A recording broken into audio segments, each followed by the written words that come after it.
Ketua Koperasi Sawit Makmur Kopsa M periode 2016-2021 Antoni Hamzah yang sudah ditetapkan sebagai tersangka sudah 2 kali mangkir dipanggil penyidik Satuan Reserse Kriminal Polres Kampar Riau. Antoni ditetapkan sebagai tersangka terkait dugaan pengerusakan dan pengusiran karyawan PT Langgam Harmoni di Kecamatan Siak Hulu Kampar pada Oktober 2020 lalu. Penyidik Reskrim Polres Kampar telah melakukan pemanggilan kedua terhadap Ketua Kopsa M periode 2016-2021 Antoni Hamzah.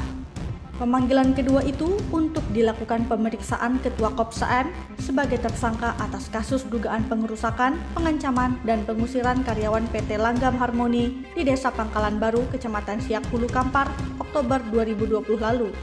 Antoni sebagai Ketua Kopsa M diduga sebagai dalang dalam penyerangan dan pengusiran pekerja perkebunan sawit di komplek perumahan karyawan PT Langgam Harmoni dengan menyuruh sekelompok orang bayaran. Polisi membenarkan Ketua Kopsa M Antoni Hamzah sudah ditetapkan oleh penyidik Satreskrim Polres Kampar sebagai tersangka dalam kasus dugaan pengerusakan, ancaman, dan pengusiran karyawan PT Langgam Harmoni.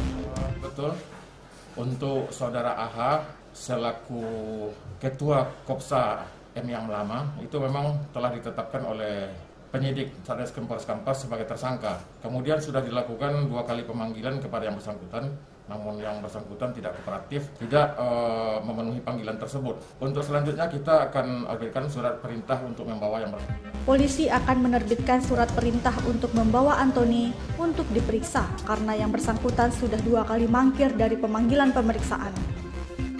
Peristiwa kasus dugaan pengerusakan, pengancaman, dan pengusiran karyawan PT Langgam Harmoni di Desa Pangkalan Baru, Kecamatan Siak Hulu Kampar terjadi hari Kamis sekitar pukul 18.30 waktu Indonesia Barat pada bulan Oktober 2020 lalu.